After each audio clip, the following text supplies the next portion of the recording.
Today's guest has cracked the code to flying business class for less. What I often see is that people look once and they come to that conclusion. What began as a hobby and obsession with frequent flyer points became flight hacks, which he founded in 2014 and eventually turned it into a full-time career. If you really want to find those seats, you have to be looking 24/7. No one can do that. Today, he takes more than 100 flights a year and burns over 3 million frequent flyer points, constantly testing how far the system can be pushed. Make sure that every dollar that goes out is earning you at least a point. In this episode, we will break down how Australians can earn points without spending more. It's not about spending more money, it's about spending smarter. Uncover why even 500,000 points can still leave you without a business class seat, and expose when credit card travel hacks can save you thousands and they can actually cost you more. Immanuel Debeer. Welcome to the show. Thanks for having me, Deven. Emmanuel, so what is the travel hack that would surprise most Australians, but it's still achievable today? I mean, for me, the big focus is always frequent flyer points and miles. People underestimate their value, and I often see people, they're starting out and they don't understand and don't realize the huge value you can get out of saving frequent flyer miles, earning them, and then redeeming them for business or first class travel. It's one of the most rewarding things you can do with your points. And once you understand the whole system and how to find these flights in the first place, it's still one of the best travel hacks out there. And it's often how people can afford to travel in business and first class in the first place. So, yeah. Right. So let's suppose I have a travel coming up in 6 months and I absolutely have no points. What is the step-by-step plan that you can advise me to, get a really good business class or probably a better deal without having to spend too much money? I always say Rome wasn't built in a day. So 6 months' time is often a very short time frame. If you're just starting out with 0 points and 0 skills, you're going to need at least, I would say, a year of learning, understanding, and earning points before you're going to have enough for like a return business class flight for yourself. The biggest component about points and miles is really understanding all the frequent flyer programs, understanding the systems and how to find flights, because that's the hardest part. Because earning points these days is pretty easy. You get points with almost every purchase in Australia. The hardest part is, of course, redeeming them, because frequent flyer seats are not like cash seats that are just readily available. You actually have to go out and find them, and that's often where people get stuck up on. So 6 months' time, I would say, look, if you already have your flight, the best thing you can probably do is hope that there's a very cheap upgrade at the airport. People don't often do this, but you can go to the airport when you're checking in for the flight and ask, hey, what's the cash upgrade to business class? Sometimes it's quite affordable. Like it might be $600 to upgrade yourself to Dubai or whatever you're going. But it's worth asking. Sometimes it's too much. Sometimes the price is right. So you never know. So according to you, what is a good period to be able to substantially accommodate enough points to get a cheaper travel? Yeah, so you have to understand that reward flights are released often 12 months in advance, and they get snapped up quite quickly. But then there's also batches throughout the year that get released. So depending on your skills on finding flights, planning a year out is usually a good strategy, because it gives you more leeway of finding a flight and also being flexible with your dates. So let's say you want to travel in July next year. You want to start looking between now and I would say January, February, and just keep monitoring the days and the dates, and don't get stuck up on flying on, let's say, the 6th of July. I have to travel on that day. No, maybe you have to travel 7th, 8th, and 9th. So being a little bit flexible and also being flexible on your final destination will really speed up the process. So let's say you want to travel to Paris and you're really stuck on Paris. You have to realize that Paris is Paris is in France, France is in Europe. There's so many airports around within like a 1 hour flight. So expand your horizons a little bit. You might want to fly to Brussels. You might want to fly to Amsterdam, maybe even London, or Frankfurt or Geneva. They're all close by. It's all within reach, and it expands your possibilities. So if you give yourself a 12-month time frame, that also gives you some time to start earning points. The easiest ways to do that in Australia is, of course, signing up for a credit card with a huge bonus.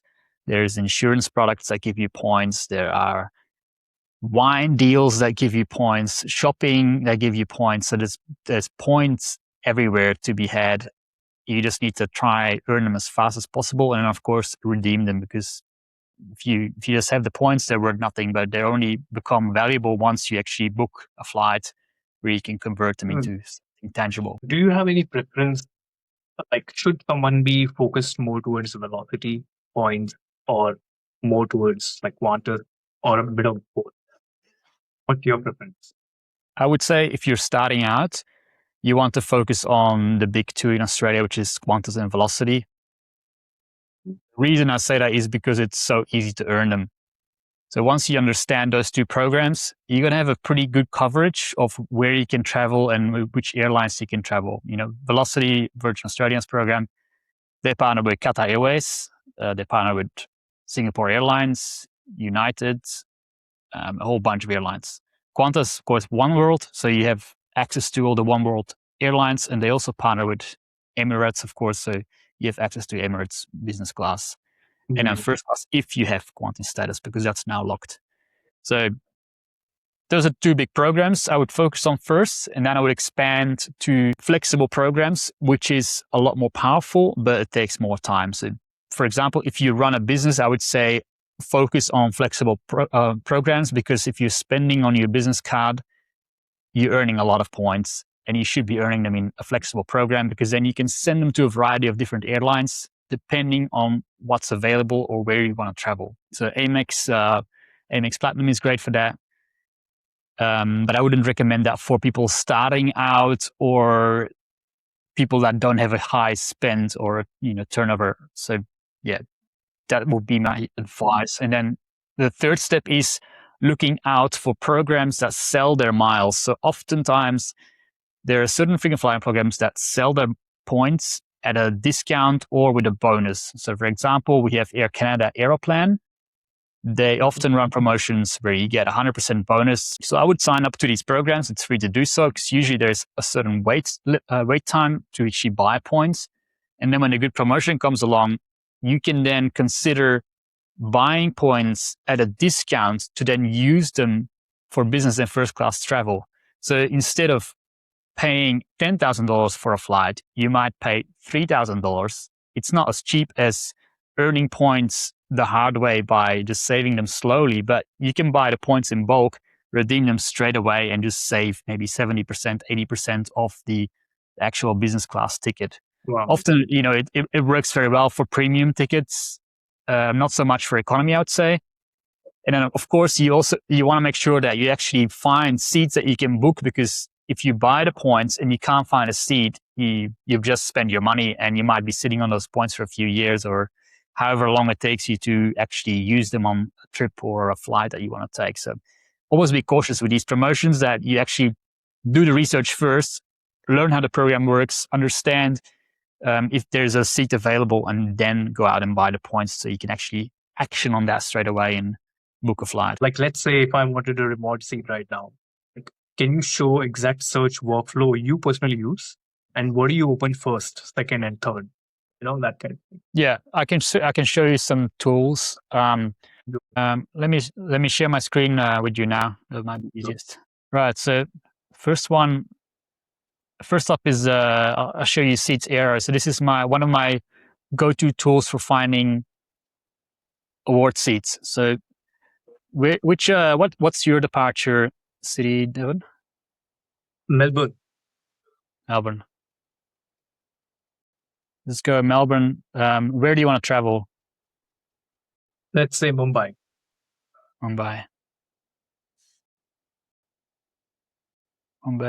Okay, so we can then do a few things. Let's do business then first. Let's do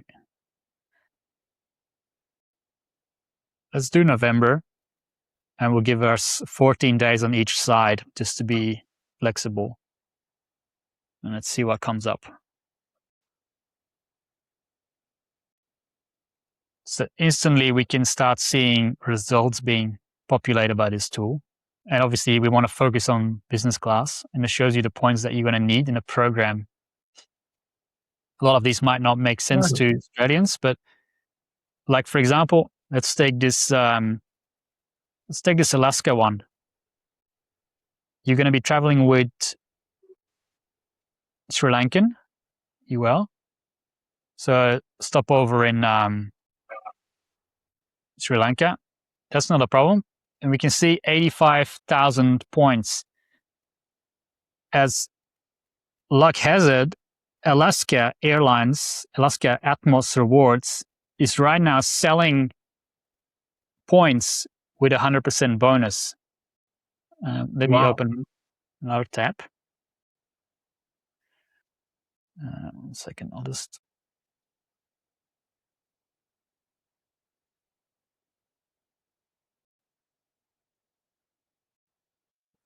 Okay, so I'll just share an article that we have on this. So they're running that until 20th of August. So 100% bonus is what's on offer. So you need to have an account with Alaska First to be able to get this.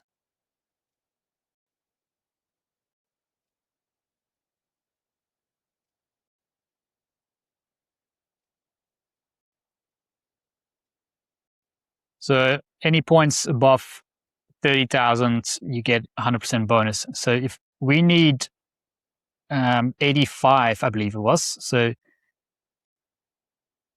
let's just go for something like this. That should give us enough. So it's going to cost us 1,500 US dollars to buy these points. And then if we look at the taxes here on Seats.aero, it's going to be 110 in taxes. So roughly 1,600 one way in business class. So we can then compare that to a real flight.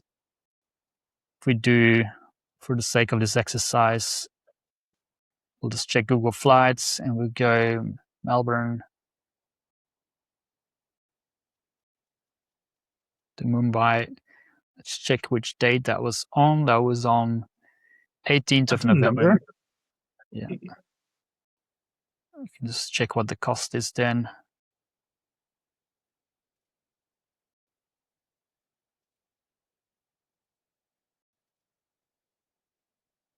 I've still got to set in US dollars here as well, so we can see what the...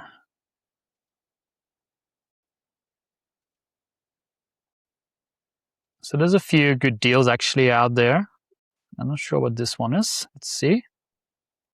Okay, Jetstar, we definitely don't want to fly those because that's not a real... No way. So, the Sri Lankan flight that we were looking at costs 2,689. So we can get that for 1,600. So it's a pretty good saving, I'd say. Oh yeah, absolutely. I mean, so this took us 5 of the year. Exactly. So this took us 5 minutes of work. We don't need a points history or expertise to do that.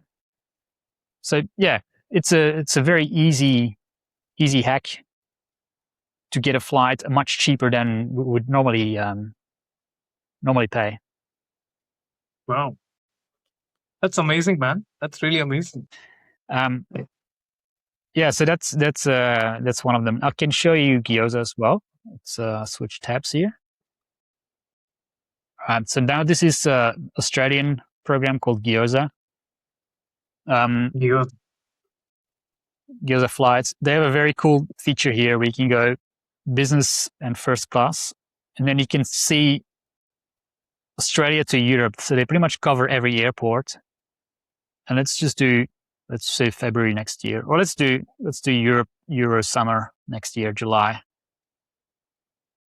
This is what's out there right now. So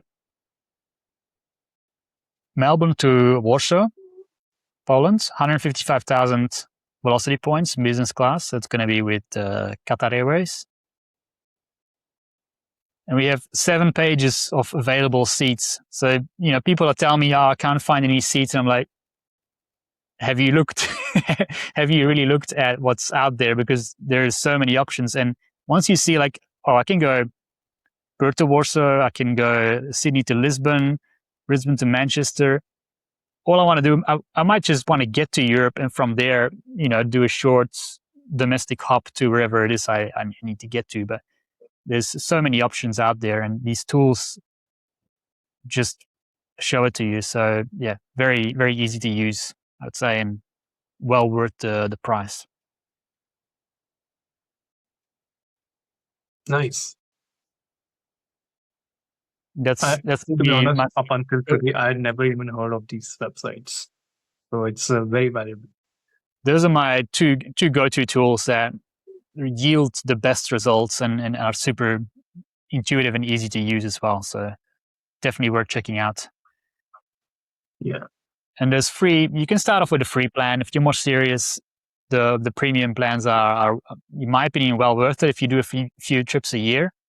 Because you can get the alerts and whatnot, and you can see the full calendar. But yeah, for anyone starting out, these would be my suggestions. Nice, beautiful, man. Thanks for sharing this. Pretty sure a lot of people watching this can get immense value from this.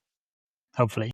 What is the biggest mistake Australians make when booking international travel that could be costing them thousands of dollars? I would say the biggest mistake a lot of people make is not booking direct with airlines. So often people are using comparison sites to book flights, and you might save a couple of dollars. But then if something changes, like for example, we see with the Middle Eastern situation at the moment, you have to deal with the OTAs, as we call them, online booking portals. And once you book through them, you are stuck with the after sales support as well. So if you booked a big trip overseas, you've saved yourself maybe $50 compared to booking direct with an airline, and something goes wrong where you have to change your flight or do something, you're going to have to deal with a booking provider, which is a lot more painful than dealing directly with the airline, who can offer more efficient solutions and often more quicker and better suited to you than the other providers can. So that can cost people a lot of money, I would say. But according to you, like directly booking, they may not always get a better price, right, to airlines compared to comparison websites. Often, I would say the price difference is negligible. So the money that you save might be a lot of hassle if something goes wrong. So I often book flights through online comparison websites. If it's like a short flight where I know the chance of something going haywire is pretty slim, but if I'm booking an expensive flight overseas with multiple stops, maybe there's some risk of, let's say you're traveling through Dubai and all of a sudden flights are canceled or delayed or whatever, you're going to have to deal with someone else versus dealing directly with the airline, which is a lot easier. You mentioned regarding credit cards, right? So now I'm not much into, I do have 2 credit cards, but I'm not like very credit card savvy person who have enough knowledge on travel hacking and using credit card points to my advantage so much. Because I also had a personal bias here, where I always believed having multiple credit cards or relying too much on credit cards is probably not a good idea, and it also affects the credit card score. So, is this financially bad? Am I wrong, or is there a more smarter way to do this? Because I see a lot of people, and you're obviously an expert in it. Yeah, there's certainly a limit, and these days banks are very wary of how much credit limit that you have available, especially if you're going out to get a home loan or something like that. You have to be mindful of how much credit there's assigned to you. For example, I'll give you an example, personal story from when I was much younger, maybe 10 years ago. They don't do this anymore, but back then ANZ gave me a credit card with a limit of $50,000. At the time, my income was barely, higher than that. So it did, for me personally, I was like, this is quite irresponsible in the first place. Plus also now I have so much credit limits, like you can't go out and get more. So these days banks are very, very much more conservative about these things. You often get a very low limit, which is sometimes annoying if you want to spend more money and earn more money each month, because smart people utilize credit to make more money or make more points, because you're using someone else's money in advance, and then you pay off your credit card on time and in full, because that's the crucial part here. These frequent flyer credit cards have very high interest rates. So if you're not paying your credit card in full and on time, you're going to get stung 20+% on your payments, and the points will be not worth it. So, you have to be financially savvy in the first place to go down this route. And then, of course, there is the credit score. Each time you apply for credits, this applies to getting a phone as well. This applies to getting a credit card, a home loan, whatever it might be that requires you to have some kind of credit in your name. There's going to be a hit on your score. Usually this will rebound. I'm not sure if you monitor your score. I personally do. And it takes a few months, but then you bounce back, and usually bounce back stronger. So sometimes it takes credit to build your credit score. So that, it's a weird system, but it's generally how it works, because you build, in my mind, it makes sense. You're building some kind of trust with the financial providers that you are a good borrower and you are repaying your money, the card on time, and you are a responsible person. So, sometimes it takes some borrowing to get a better score in the end. But yeah, I would say just be conservative, depending on your situation, how high your income is, how much your current, if you have a home loan, how big that is. That will certainly impact things. And also just think down the line, like, do I want to get another loan soon? Then you might have to close down some cards, and it generally takes, I think it takes a month to disappear off your credit file, because these days banks can see exactly which cards that you have, how much credit that you have. And so the more credit you have, obviously, it seems to reduce your ability to borrow more. So, is there a kind of a guideline? Let's suppose, I have travel coming on, like maybe more than like 8 months down the line. And if I'm trying to, apply for credit cards, trying to get points, and if I, let's say, apply for more than one credit card, is there a kind of best practice that I should kind of do it progressively, like one credit card now, one credit card after 3 months or 6 months? yeah, this is not advice, and it's just from my personal experience. But Right. what I definitely personally wouldn't do is apply for multiple credit cards in short succession, because that just sends really bad signals to any financial provider that you might be in some kind of financial distress and you're trying to get credit to then, never repay. Makes sense. So I would say, like, if I were to go out personally and get a credit card, I would definitely stagger it, but with a few months in between each application, and possibly consider closing down the other one first before I get another one. Like, at the moment, I probably have 4 or 5 credit cards open in my name, and then some business cards as well. So, and for me, that's not an issue. For lenders, that doesn't seem to be an issue. So it all depends on your serviceability. So if you are able to service that, the total outstanding credit limit that you have shouldn't impact too much. And you can always close one down. So if you're getting a home loan or something like that, and they say, oh, you have too much credit open, just close the card, and next month it's off your file. And as long as you've paid everything back in full, there shouldn't be any issues. For a person who is watching this video, right, who should ignore the rest of this credit card strategy and simply use a debit card? It's going to take a lot longer, because credit cards are still the easiest way. And of course, now there's a lot of changes happening with the RBA announcements in October, which stick in October. It's still the easiest way. When you get a huge bonus, it just gives you that head start. If you imagine, if you get 100,000 points sign-up bonus, and you're earning approximately 1 point per dollar, you would actually have to go out and spend $100,000 to earn the equivalent of that just one-off sign-off bonus that you get from these banks. So it's gonna make things a lot harder for you. but it's not impossible. People do it all the time. So you just have to be more savvy. A lot of people focus on the supermarket programs like rewards, everyday rewards, or flybys. There's a lot of crazy promotions that you can take advantage of. And once you figure out that system and how they try to incentivize you to spend more at a supermarket, you can kind of earn a lot of points through there as well. And then there's other things like, for example, the Qantas wine store. It's probably the cheapest way to buy points. And if you drink wine or you like to gift wine to friends, then you get a free bottle of wine with the points that you buy. So often there is some crazy deals that people take advantage of just to get the points. So you get wine plus a whole bunch of points, and then you can redeem those. We've got a Qantas wine tracking tool on Flight Hack, so it sends out alerts when the price per point drops below a certain threshold. So you can actually get an alert set when Qantas releases a deal on their wine store that is like too good to be true. You get an email and you can quickly go out and buy it, because often they sell out, in minutes. Right. Well, that's pretty interesting. That was very, very useful. If someone expects to apply for a home loan or a refinance loan, how should that change their point strategy?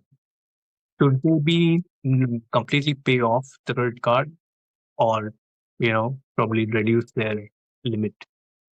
Yeah, you will probably want to reduce your limits to something that's workable, because like personally, my personal strategy is that I use my credit cards. I don't spend cash at all, because then at the end of the cycle, when the bills are due, I can then deploy my cash to pay the credit card.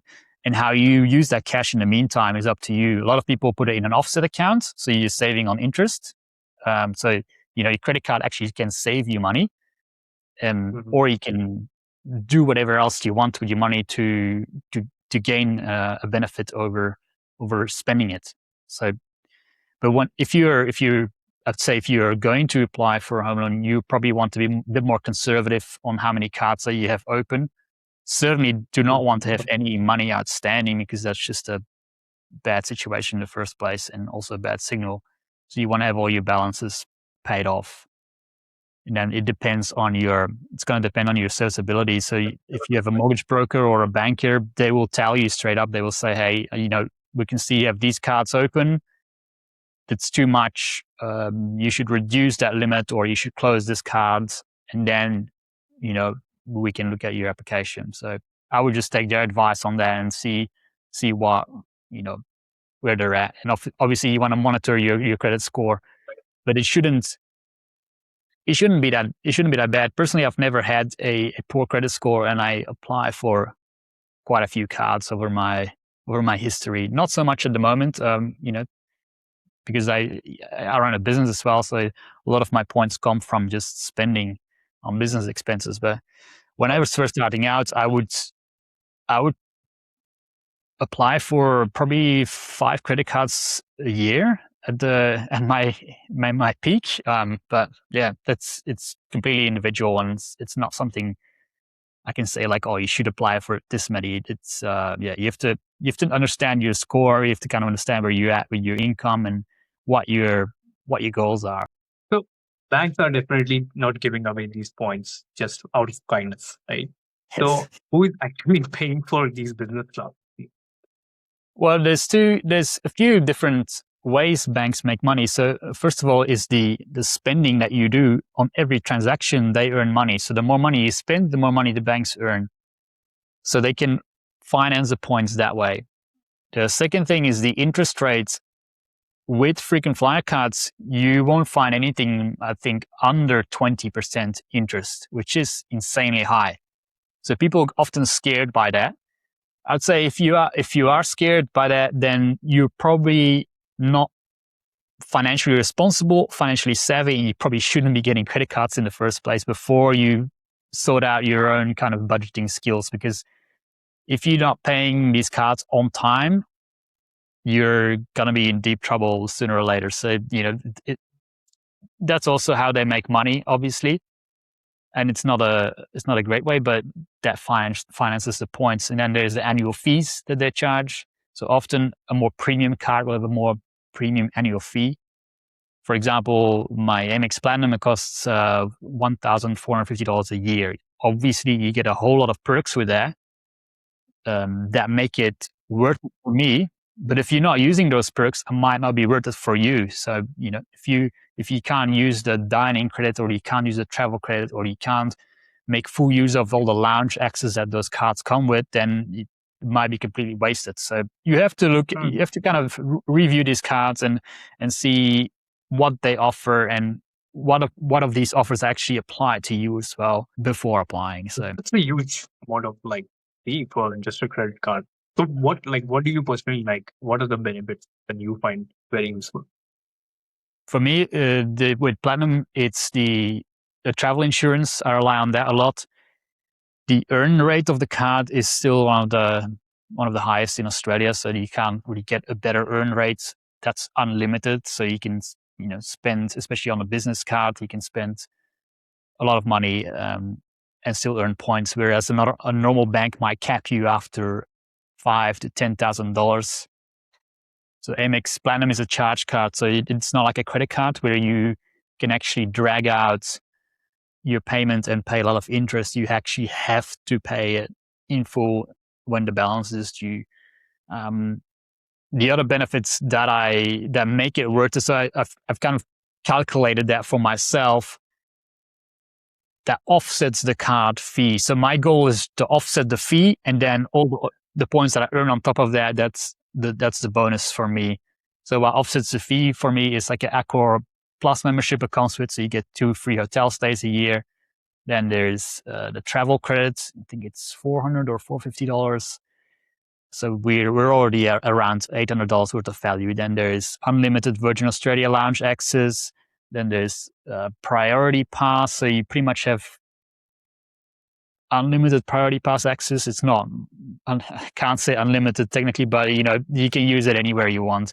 There's a whole bunch of other lounge access things that you can take advantage of, and there's a travel insurance. So if you add all these kind of perks up, and then of course there's dining credit as well. So they give you $200 in Australia, $200 overseas. So that works out to $400 as well. So in the end, you probably, you're getting a lot of value out of the card. You just have to make sure that you can actually use it. Does travel hacking make some people spend more because they are chasing a bonus or a status tier or trying to just justify an expensive card? Yes, I think if you're just into travel hacking because you want to save some money, you're probably gonna find it very tricky. Travel hacking is it pulls those reward levers in people's brain, and people like me who like gamification, nerding out on the details, and aviation especially, it becomes quite addicting to get the points, to spend the points, to travel more. So it's very much a hobby that is on the top end. But there's different kinds of people who enjoy different aspects of travel hacking. So yeah, personally, I used to say I never go for frequent flyer status because you're chasing a vanity symbol just to get some extra perks like lounge access, whatever.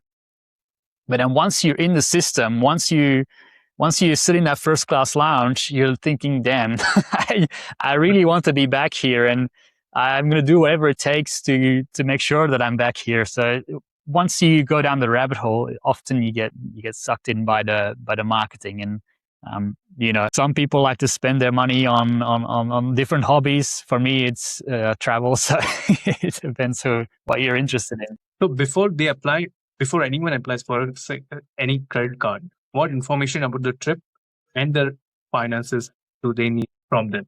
Yeah. So I think before applying for a credit card, you just need to figure out if you're actually eligible for that card.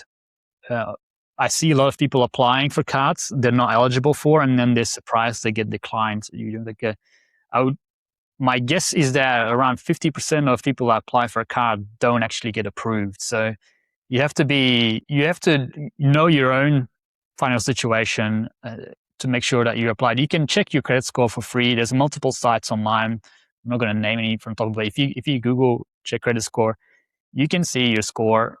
I think if anything under what is it these days? Under 500 or under 600, it's probably going to be a lot harder to be approved. Then the other thing that will determine if you're going to get approved or not is generally how many cards you already got. If you have a lot, it's going to be tricky because banks are going to see that and they're going to be like, well, why do you need another one? Are you a churner, which is like people that sign up for multiple bonuses? Banks identify those people and they make it a lot harder these days to do that. So I would say, it's better if you can show some loyalty to a bank or to, a card company.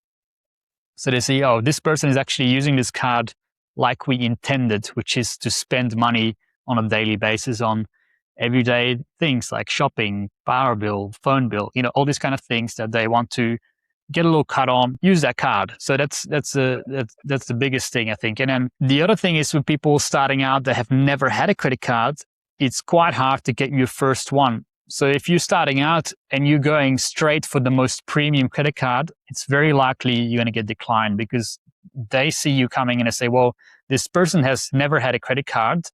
How can we trust them? How can we give them a limit of $20,000 or $30,000 without any kind of record to show that they are financially responsible? So if you're starting out, it's often best to start with a lower tier card, even though the bonus might not be as high or the earn rate might not be as high. It's often best to start with that. Use it as it's intended, meaning use it for your everyday expenses, pay it off in time, pay it off in full, and build up your credit score. And then check again in 2-3 months' time. See what your score is. Has it gone up? Maybe yes. Then you can go for something that's a bit more premium or something that you actually wanted.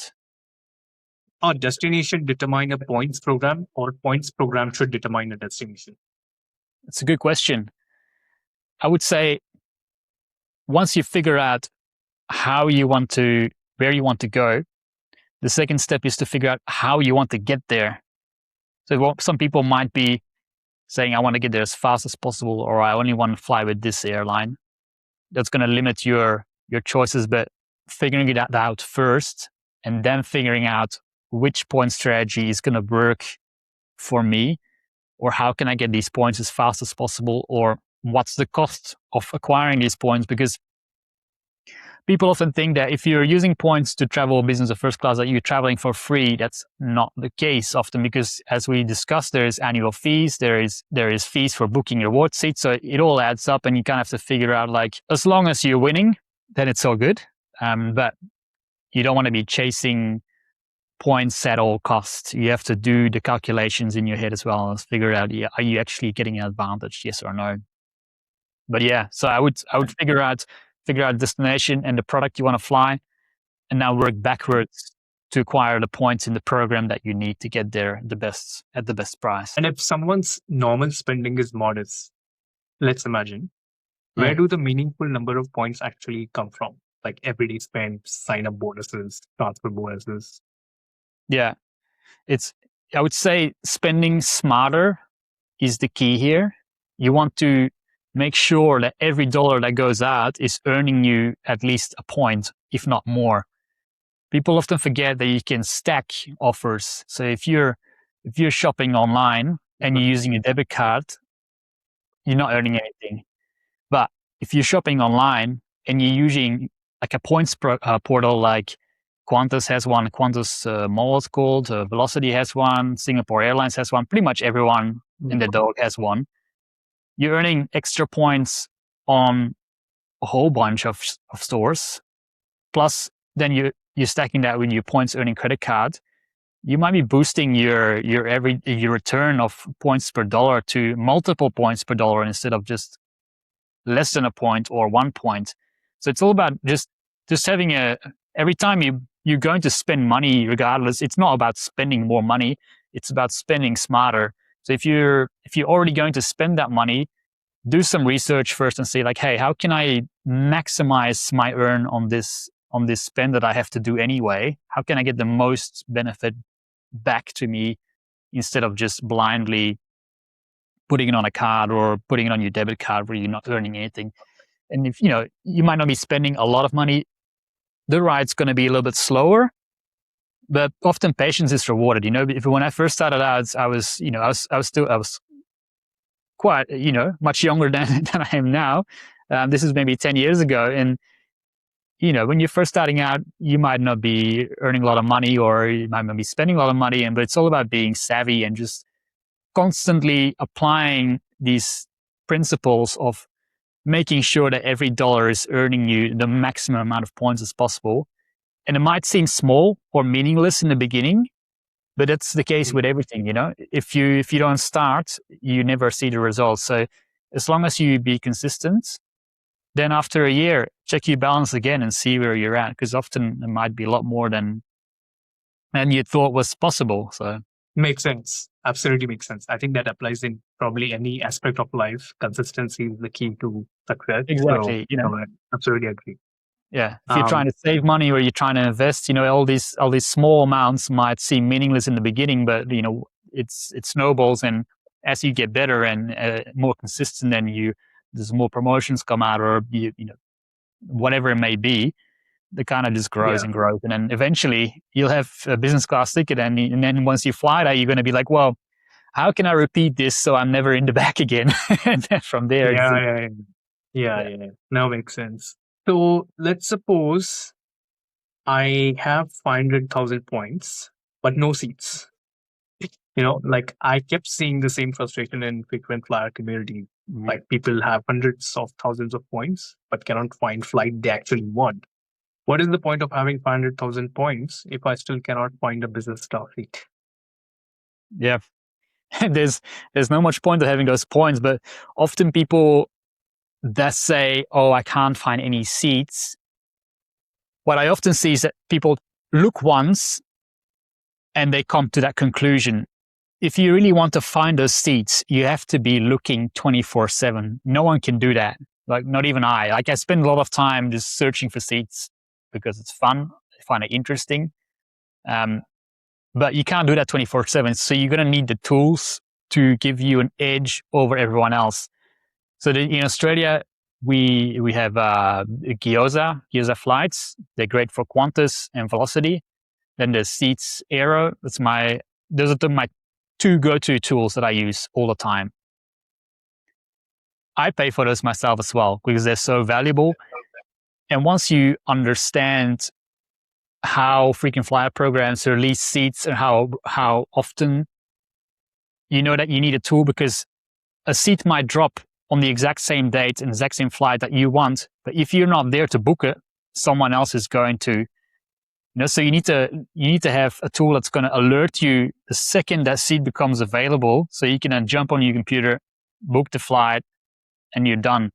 So both these tools, they send, if you on the premium plans, you can get SMS alerts or email alerts sent to you when an award seat opens up, and that might happen more often than you think. For example, last few months I've been monitoring Japan Airlines first class flights departing Europe because I wanted to try the new product. It didn't happen, but what I noticed was every day there would be seats released on Japan Airlines in first class for a few weeks in advance. So maybe, we're now August 11. There might be seats for like the 17th of August, and then the 18th, and then the 19th. So every day there was like seats being released. So, and if you're not checking, or you don't constantly check, you might panic and end up buying a cash flight. But once you get a little bit more seasoned, you start like realizing like there's so many flights and there's so many business class and there's so many first class. Not all of them are sold out. Not all of them will be released, but often more than not, if you start looking early and you start monitoring early, there's a very good chance that something along the line will open up. And if you're there to grab it, then it's yours, obviously. So that's the biggest tip. Like, if people is like, if you're serious about points and you're finding it hard to redeem them, you need to get the tools that are going to alert you, or you need to like change how flexible you are, because maybe you're looking at this one destination, whereas, as I said before, if you want to fly to Paris, just fly to Frankfurt or fly to Munich or fly wherever. Or if you find a flight to Asia, maybe Singapore is not available, maybe you go Kuala Lumpur. It's an hour flight, less than an hour flight. Or maybe you want to go to Bangkok, or maybe Jakarta is exactly where you can get a ticket. So being a little bit more flexible, it just like expands your options and the possibilities of actually finding a seat like exponentially. Right. So aren't airlines deliberately much better at helping us on points than helping us spend them? Yes, they definitely are, and that's the objective of many airlines. Is they're very good at selling the points to you through the banks or through promotions, through the wine, whatever. They're good at marketing the points, and then obviously there's people like me that say points are fantastic, and that might encourage you to start looking into points and earning them. But then once it comes to redeeming, they make it very hard. Often. So that's where knowledge of programs and just knowing how to get things done or how to get things moving. And that just comes with time and experience. Once you figure out how airlines work, how their frequent flyer programs work, how their search tools work on their website, that's when you need to master this game before you can take full advantage. Small things like, for example, take Qantas. They have a very intuitive search tool through the main website, which is you click on the book with points, it shows you in the search. But what they kind of hide is that when you use the multi-city tool, you can see the whole calendar and a whole bunch of flights in one go, whereas otherwise you're like searching day by day. So like small things like that, if you're a complete beginner, you might not know that, and you might get stuck on like searching day by day by day, which is super annoying. Whereas, you can easily see a whole month's worth of flights. And then when you discover how tools work and how to use them, you can see a whole year's worth of flights. So all this kind of data that's out there, you just need to get hold of it somehow through a tool or through a website or app. And data is power. So as long as once you understand how these programs work and operate, there's a lot of possibilities. To me, it sounds more like this is more suitable for someone who has plenty of time and genuine interest to become savvy in this and take advantages of all these frequent fly points, isn't it? Like, how can someone, let's say, with kids who has no time, probably no interest, and still want to take advantage or want to achieve kind of close to or same result? I Like think achieve that. it's like everything in life. People say they never have time, but if you have time to watch TV, you have time to read points websites or learn how programs work. The same goes for everything. It's like exercise. It's annoying, but we all have to do it because it's the same with points. Earning points to some people is a lot of fun. Like to me, it's a hobby in itself. Some people find it annoying, but I see a lot of people that are very, I wouldn't call them experts, but somehow they manage to just squirrel away, enough points each year to fly business class. So once you experience the front of the plane and you've experienced paying a fraction of the real price, and you're probably paying less than when someone's sitting in economy that couldn't be bothered saving points or earning points. Once you've experienced that, you don't really want to go back. And so you put in enough work to get the points that you need for your annual holiday or whatever it is. So there's different levels to this. There's people that just want to cover their flights every year. That's it. They're not interested in all the hacky stuff or traveling different destinations or chasing status. They just want to get the business class flight. That's it. So if you're one of those people, it's really not that hard to gain an edge, I would say. So if I were to ask you, like for someone who wants to be like that, like can you share some sort of like step-by-step plan or some sort of guideline, like what is the first step-by-step thing I should do? It is the credit card. So for the lazy, I would call the lazy points collector, getting a credit card, getting a couple of credit cards a year, that's probably going to be enough to cover you, plus your everyday spending, and then plus maybe you buy some wine, maybe you buy something online. That like everyday shopping, it's not hard to earn a lot of points from those things. Then, as we also discussed, is the buying the points when they're on sale. If you just want to save half the ticket price, or 80% or 70%, whatever it might work out to be, then buying points is by far the easiest method. I do this myself all the time when there's a good promotion and there's a flight that I want, and the flight costs $3,000, but the cost of buying the points costs $1,000.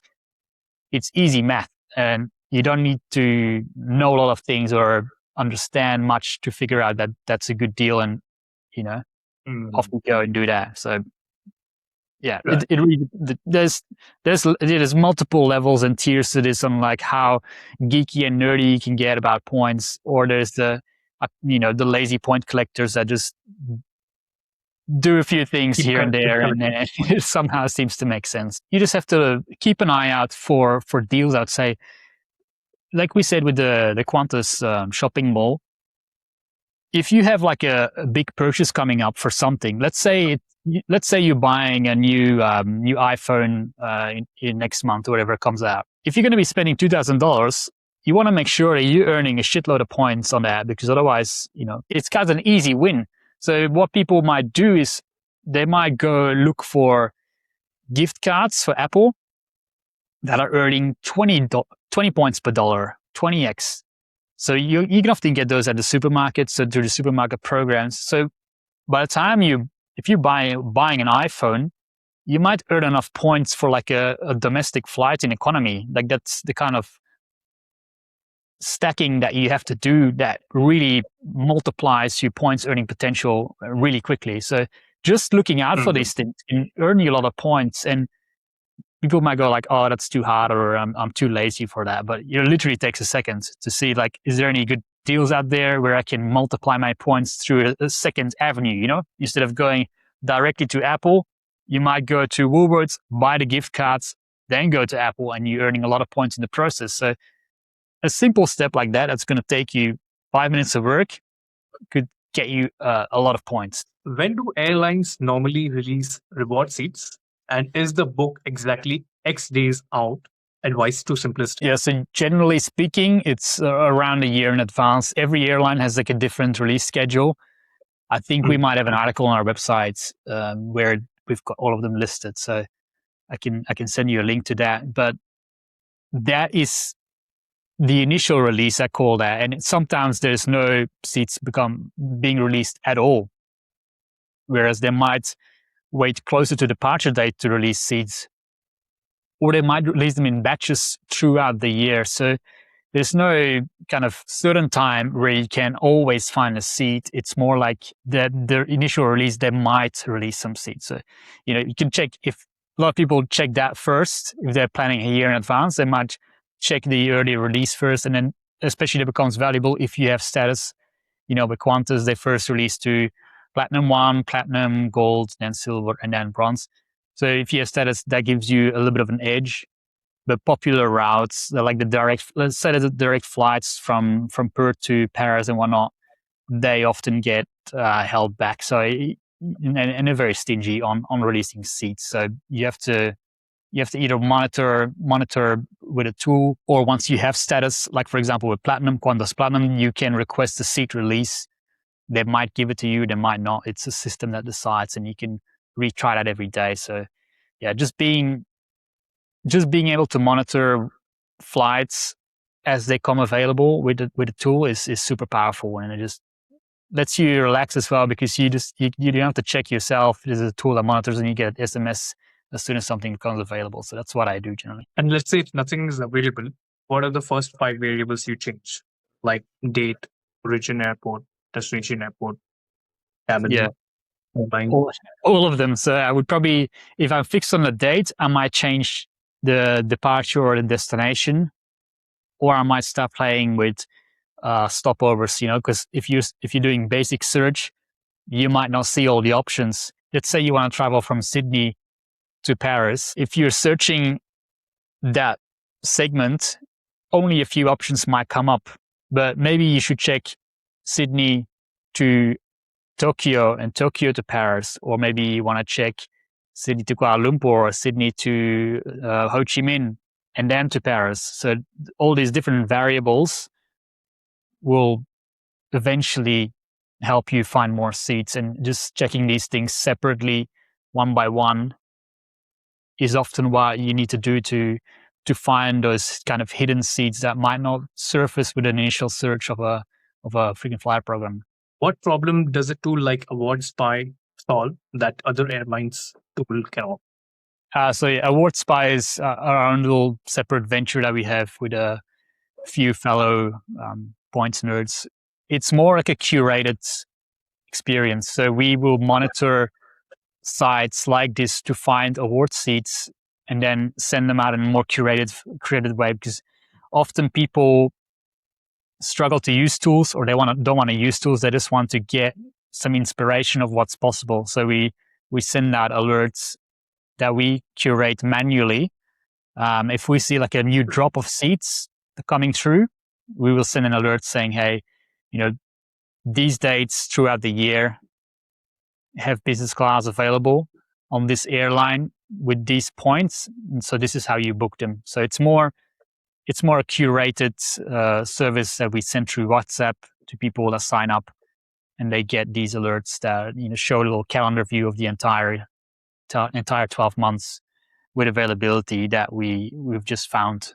So it's not a tool per se, but it's more like a service where we are the ones looking for the flights, because a tool is all well and good, but if you're not using it or you're not searching for the right cities or city pairs or programs, people still have a hard time uncovering the flights, especially when they drop, because sometimes airlines release them in batches. So if we see that, we create an alert and send it out to our members. So is it like an email alert or alerts on WhatsApp? No, it's WhatsApp. So it's a WhatsApp channel that you join, and that's where all the alerts come in. Yeah. So we figured that everyone's got WhatsApp. When you get email, it just gets lost in your thousands of other emails. So just getting that quick alert, so you see like, oh, I have this flights, then that's maybe what I was looking for, or maybe it gives me an idea of where I can go or get inspiration of. So for people who have points, don't really, have much experience redeeming them, and it might just be looking for inspiration of where they can travel. Right. So why can a third-party award tool show availability that it disappears when you click through to the airline?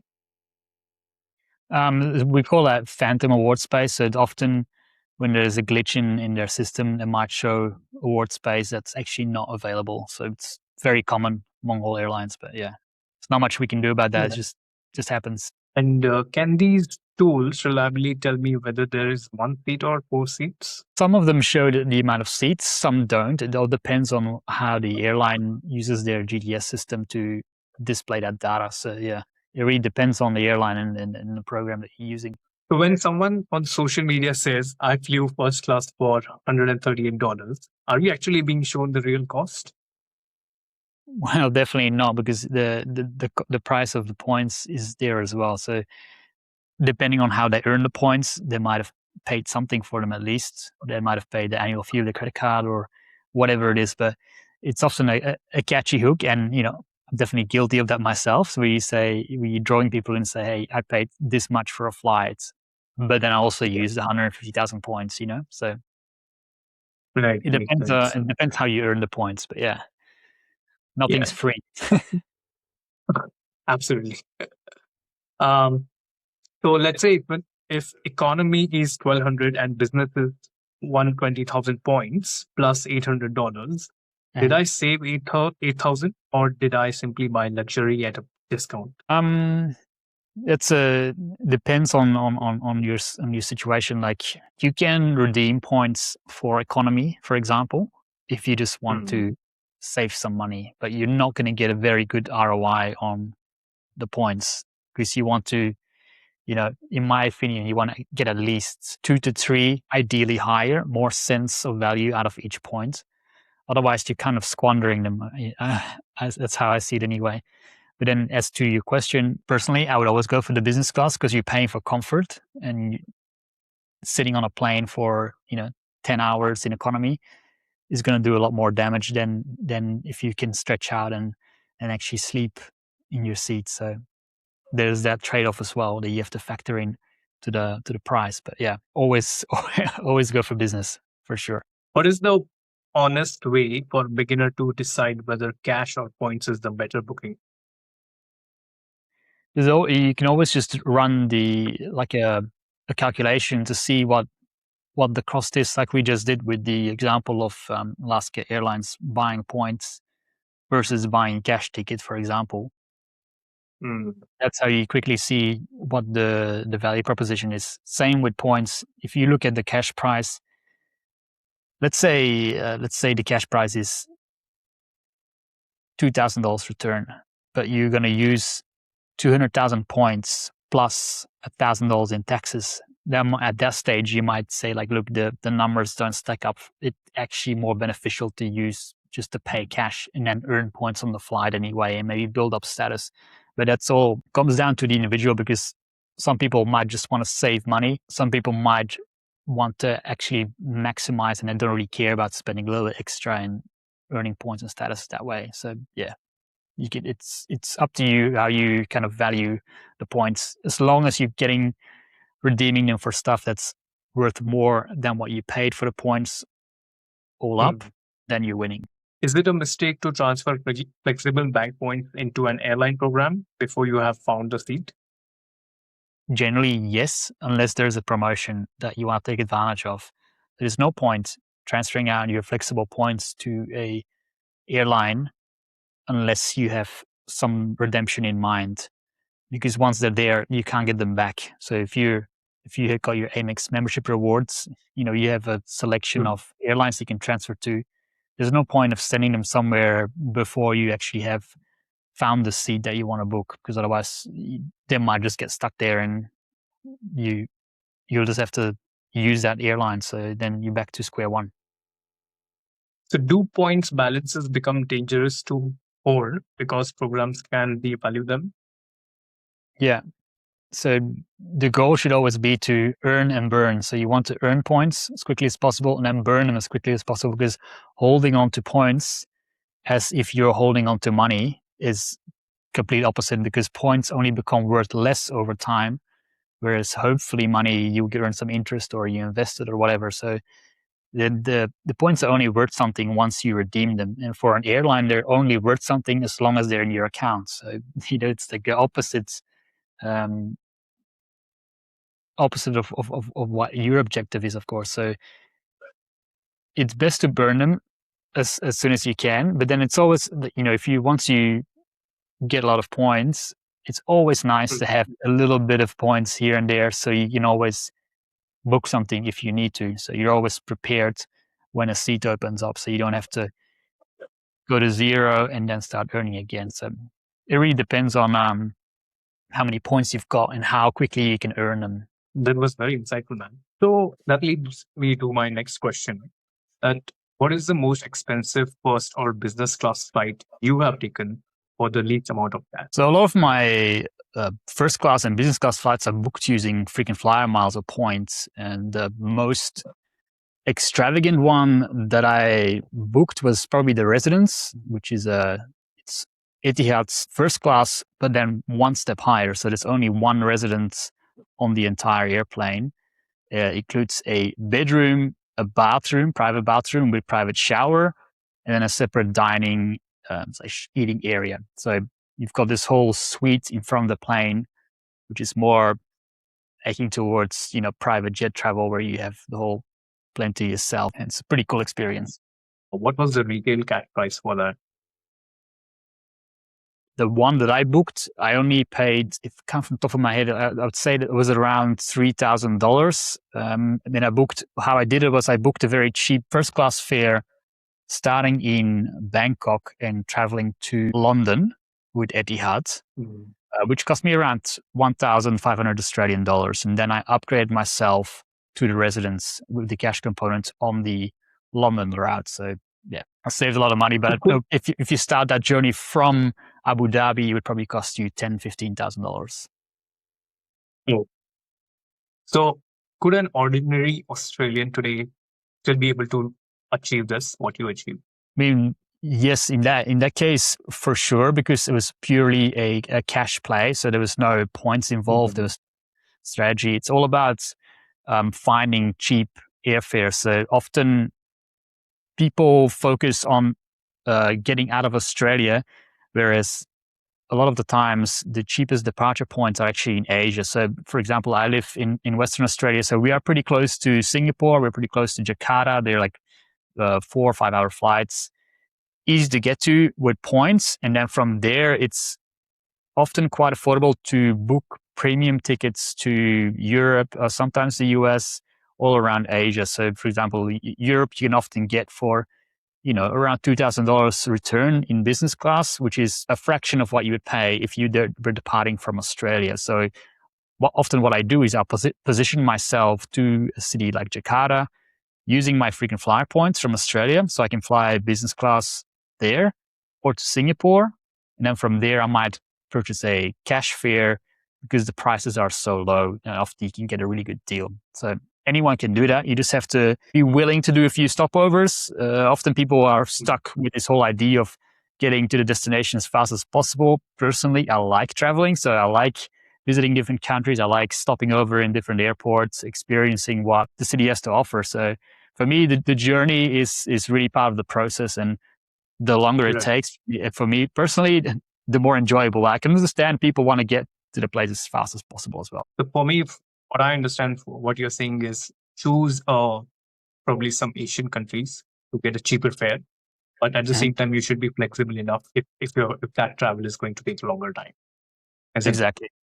Yeah. And it doesn't have to be Asia. For example, if you're in the east coast of Australia, often a flight departing from Auckland, New Zealand, will be cheaper than departing from Sydney. So it's a weird dynamic where you might have to travel to New Zealand first and then back to Sydney to get to your final destination to save money. But there's all these kind of weird hacks that are on the table for people that are happy to travel and spend a few extra days on the road. But yeah, if you want to save money and travel comfort, especially. Immanuel, thank you very much for being so generous with your time and being so generous sharing your knowledge.